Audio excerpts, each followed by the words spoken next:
Excelente. Entonces, habíamos hablado ahorita un poquito sobre la elaboración de las notas en cuanto al arreglo de las notas. Y precisamente veíamos en cuanto a la sangría y la numeración cuando se tiene esta sangría. Aquí hay algunos ejemplos de las divisiones o niveles cuando se utilizan las sangrías. El primer sistema, voy a utilizar aquí en mi puntero láser. El primer sistema, el sistema número 1, lo que utiliza es primero números, después letras en minúscula, nuevamente números, letras en minúscula otra vez, perdón, números romanos y después letras otra vez. Esto quiere decir que va a depender mucho de los niveles de títulos. Por ejemplo, este va a ser un principal, este va a ser un secundario, este va a ser un en terciario, este ya va para el cuarto nivel y este para el quinto. Y va a depender mucho del tema que se utilice, donde lo buscamos, donde lo ejemplificamos aquí. El principal no va a tener sangría, es 1, 2, 3, pero el principal tiene 3 temas secundarios. Vemos A, B y C y tienen una separación. Pero vemos que la B tiene aparte otros temas terciarios. Entonces vemos que su sangría es aún mayor. Mientras el título sea como que un nivel menor, va a tener más sangría y va a pertenecer a un título de mayor nivel. Y conforme vaya pasando, se va aumentando la sangría. Por ejemplo, aquí ya terminamos todos los temas. Entonces pasamos al segundo título principal y el segundo título principal tiene dos subtemas que están aquí, A y B, pero el subtema A tiene otros subtemas, que es el 1, el 2 y el 3. Este es el ejemplo del sistema número 1. ¿Ok? Mayormente también lo vemos por niveles. Aquí lo ejemplifica. El nivel es el tipo del sistema. Luego los capítulos, los temas principales, las ilustraciones y los temas se pueden ejemplificar de este modo. Vamos a ver el sistema número 2. El sistema número 2 consiste en primero números romanos. Ejemplo, el número 1 y el número 2 en romanos, es decir, primero y segundo, son los temas principales o los títulos, pongámoslo así, como capítulos. Vemos aquí uno y vemos aquí el 2, pero estos títulos tienen subtítulos. En este caso, el número 1 tiene A y B. Dentro del subtítulo A hay otros subtítulos y está el número 1 y el número 2.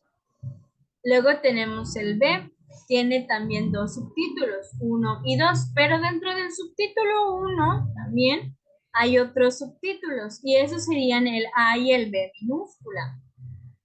Y en el 2 vemos que también tiene otros subtítulos que sería la A y B minúscula, pero aparte la B también tiene otros subtítulos que sería 1, 2 y 3 en romanos también, pero a diferencia de este se escribió con letra minúscula. Y ese sería el sistema número 2. En el sistema número 3 es el que muchos libros utilizan porque es el que más fácil está para poder interpretar. Aquí lo vemos, los temas principales está puesto como el tema 1. Cuando hay un subtítulo, entonces es el tema 1.1, porque es el primer subtítulo del tema número 1. Luego hay otro subtítulo y dice 1.2, entonces es el subtema, segundo subtema del primer título. Luego hay 1.3 porque es el tercer subtema del primer tema. Veamos en el ejemplo del tema 2. En el tema 2 tiene 2.1, es el primer tema, el primer subtema, perdón, del tema 2. Luego está 2.2, es el subtema 2 del tema 2. Luego tenemos 2.3, es el subtema 3 del punto 2. Y si en el 2.2, como nos lo ejemplifica aquí, aparte tiene otro subtema, sería, de hecho aquí falta el punto, es 2.2.1, es el primer subtema del segundo subtema, del segundo subtema, del segundo tema. No sé si se entiende. ¿Se puede entender cómo se dividen los temas aquí?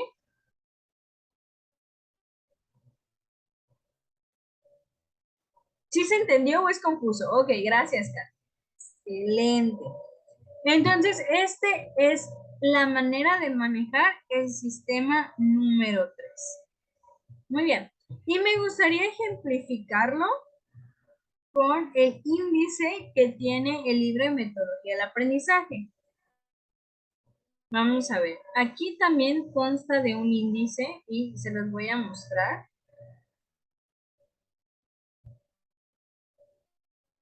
Vamos a bajar hasta donde se encuentra el índice. Chan, chan, chan, chan. Muy bien. Puedes ver, o pueden ver más bien, que aquí se divide, no hay exactamente los sistemas que nos mostraban, pero podemos ver que primero está todo en mayúsculas, después, y en negritas. Luego está en minúsculas con mayúsculas y en negritas, y luego está con las letras del abecedario en minúsculas y entre paréntesis. Esta es una forma en la que también se elabora. Claro, aquí no hay una sangría, pero la sangría está después de esto. Aquí está la sangría. Y eso hace que nosotros podamos diferenciar mejor del tema principal al subtema del tema principal y a los subtemas del subtema del tema principal. Excelente. Vamos a continuar con esta parte de los sistemas. Dice que al elegir un sistema, nosotros debemos decidir el nivel de subdivisión que probablemente necesitemos. El más utilizado es comúnmente el sistema número 3. Ese es el más utilizado. El sistema uno y 2 nos pueden servir mucho cuando los temas son cortos o no hay tantas subdivisiones, porque a diferencia de el sistema número 3 como los números son infinitos, pues hay una infinidad para poder utilizarlo, no importa qué tan largo o cuántos subtemas puedan abarcar. En cambio, esto sí puede llegar a ser un poquito complejo cuando ya abarca demasiados subtemas. Muy bien. Si se trata de un trabajo, aquí lo dice más complejo, es preferible utilizar el sistema decimal. Si es uno muy sencillo, podemos utilizar sin ningún problema los primeros dos sistemas. El sistema 3 es el sistema decimal, así se le conoce. Ok, vamos a hablar sobre el uso del color. Ojo, el ojo es muy sensible a las variaciones del campo visual. Y digo ojo, y aprovechando que también está ojo aquí, porque no todos somos visuales, no a todos se nos hace muy sencillo, no todos tenemos colores, o no todos nos gusta que todo esté lleno de colores. En lo personal, yo sí soy una persona visual y me gusta que todo esté lleno de colores. Es una sugerencia que puede ayudarles a ustedes a mejorar con el uso de las notas. Porque en realidad estamos hablando del arreglo de las notas. La primera parte es poder dividir nuestras notas utilizando el sangrado y la numeración con el sistema que nos sea más adecuado. Un segundo punto para el arreglo de nuestras notas es utilizar el color adecuadamente, utilizar los colores que tenemos. Si no les gusta, bueno, pero traten de utilizarlo porque es una de las mejores maneras que nosotros tenemos para organizar nuestro material. No les estoy diciendo compren muchos colores o plumas. A veces con las plumas negras, rojas y azules, con eso tenemos suficiente para poder diferenciarlo. Porque dice que el ojo es muy sensible a las variaciones del campo visual. Si todo lo tenemos escrito a veces con un solo color y todo está escrito, muchas veces hasta nos da flojera leerlo. En cambio, cuando está en colores, puede resultar hasta más atractivo para nosotros el desear leerlo y aprovecharlo. En realidad, todos nuestros receptores sensoriales están dispuestos para captar las variaciones más que para percibir el status quo. Consecuentemente, usar una variedad considerable de papel ayuda a la atención y a la concentración y promueve, por tanto, el aprendizaje. Entonces, hay que ser muy cuidadosos con las paletas de colores que nosotros utilizamos. Primero, si utilizamos demasiados colores, llega un punto en el que nosotros no entendemos qué significan esos colores. Y cuando no utilizamos colores, muchas veces puede resultar aburrido y tedioso. Entonces, el usar los colores debe ser manejado también con mucho cuidado porque de eso va a depender nuestra atención en las notas. ¿Qué nos dice el libro de metodología del aprendizaje? Dice que así encontrará usted útil el uso de tintas de varios colores en sus notas. Las mejores colores que al mismo tiempo son los más fáciles de obtener en tintas son el verde, azul y rojo. Aparte del negro, el verde, el azul y el rojo son más fáciles de obtener en las plumas. Claro, el libro, recordemos, fue escrito en 1985, la versión que nosotros utilizamos para estudiar. Actualmente ustedes van a una papelería y se encuentran un paquete en plumas de colores y hay una gran variedad que ustedes pueden utilizar. No son muy caras o pueden aprovechar los 3 tintas que aparecen. No importa, eso es suficiente. Las plumas de fieltro tienen también gran variedad de colores. Y otros medios de dar variedad a sus notas son el subrayado, el uso de mayúsculas y distintos espacios. Muy bien, vamos a tener un ejemplo en esta parte. Entonces, me van a decir, ahorita se los voy a poner, uy, que se me sacó. Les voy a dar un ejemplo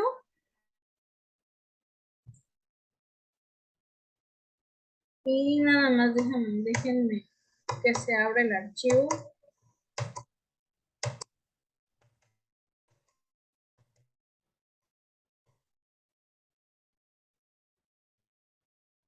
Muy bien, ya está, nada más que cargue.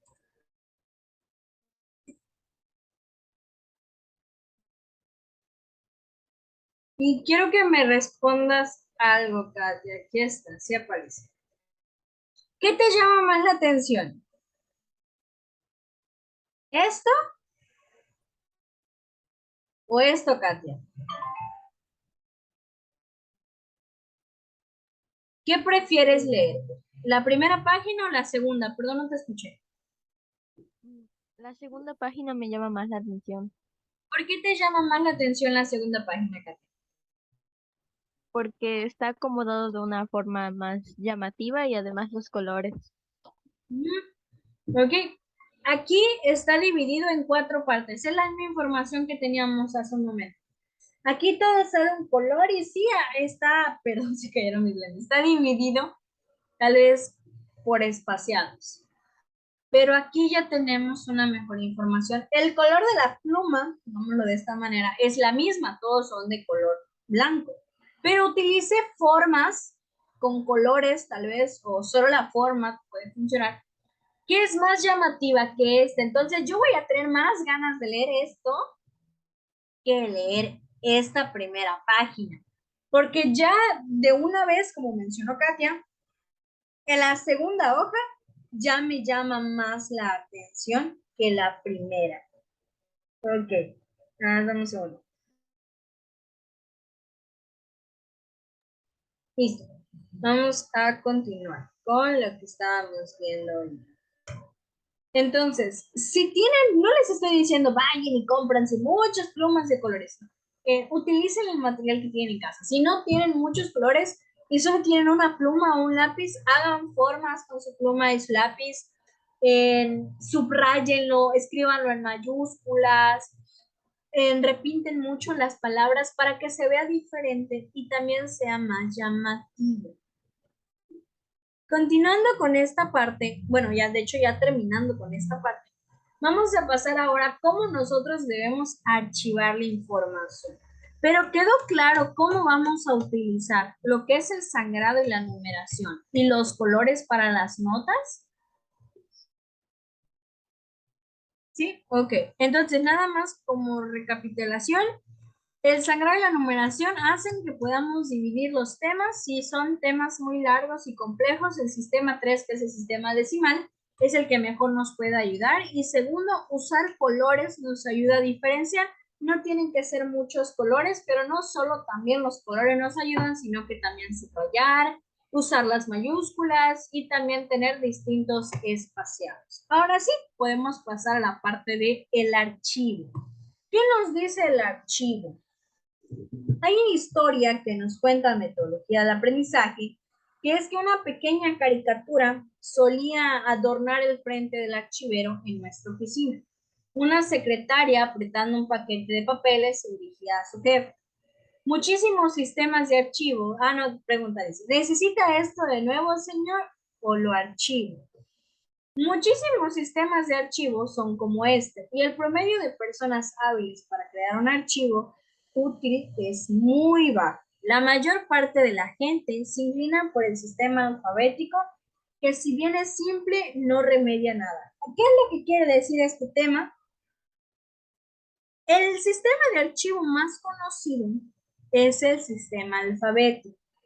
Y sí es cierto, muchas veces el sistema alfabético es muy útil, pero hay que tener mucho cuidado. El sistema alfabético no es el único sistema para archivar los archivos, valga la redundancia, archivar los archivos. ¿Por qué?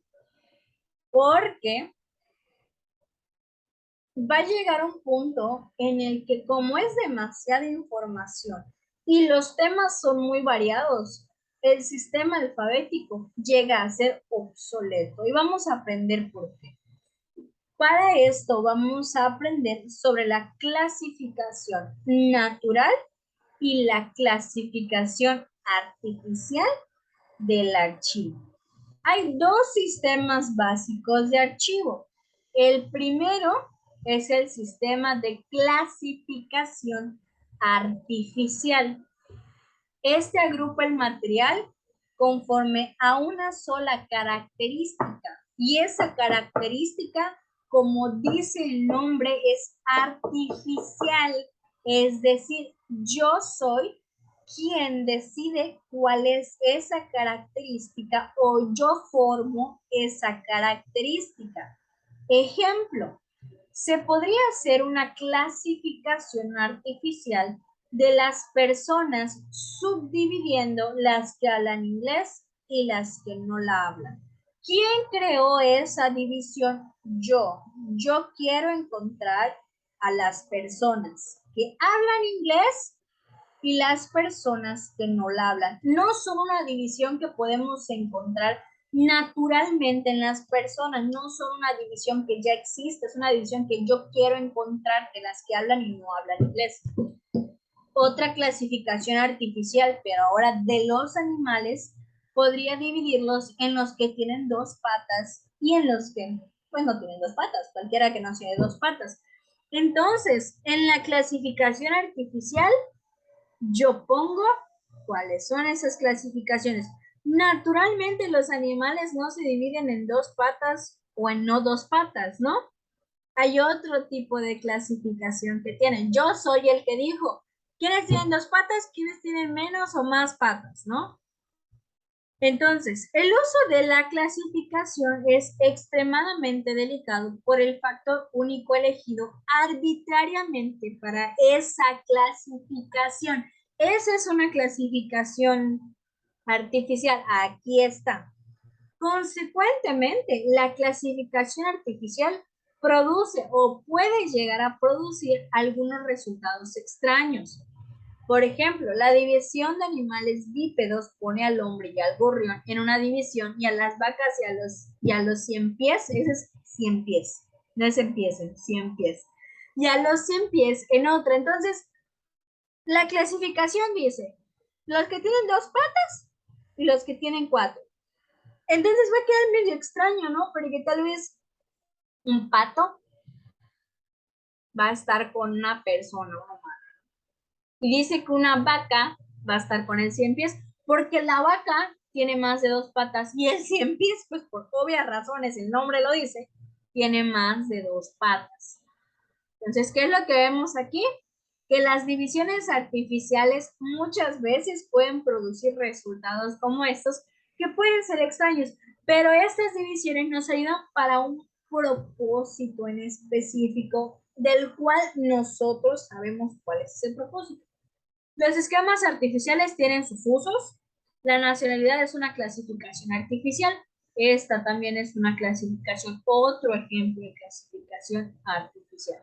Ahora hablemos sobre la clasificación natural. Estas son de un poquito más de utilidad porque se busca sobre todo la semejanza. Las clasificaciones naturales son algo que ya traen lo que estamos buscando.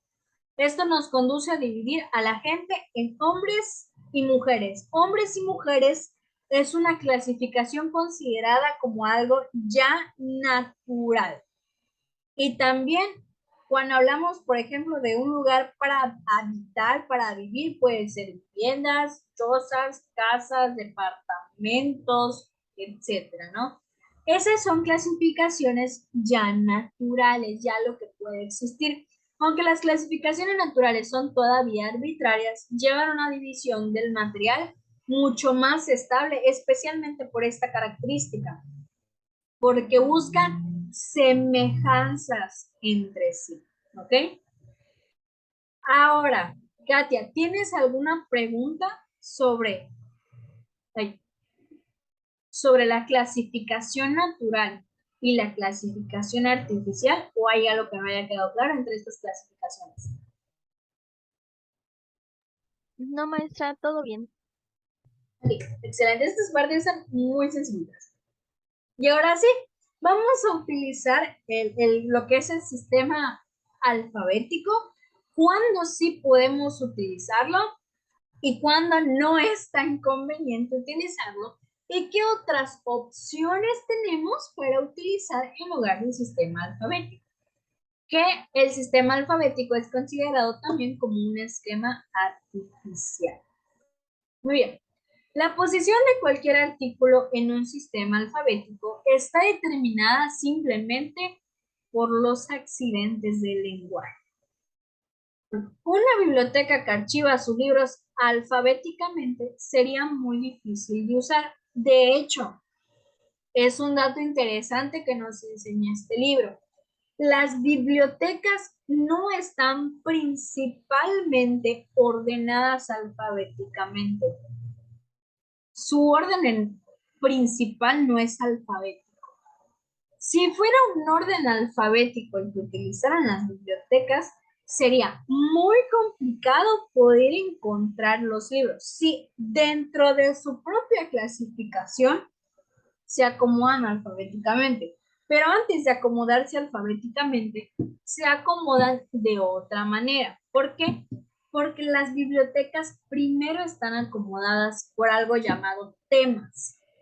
Ejemplo, y nos lo dice aquí, va a haber una parte que sean libros de historia, otros libros de matemáticas, otros libros de, no sé, del cristianismo, que nos dice acá, por ejemplo, los libros de las plantas, los libros de biología, libros de medicina. En las bibliotecas hay infinidad de libros, libros de inglés, etcétera, ¿no? Imaginen que todos los libros de la biblioteca estuvieran ordenados alfabéticamente. Supongamos que Tomás, Andrés y Tomás Felipe. Tomás Andrés escribió un libro de botánica y Tomás Felipe escribió un libro de historia.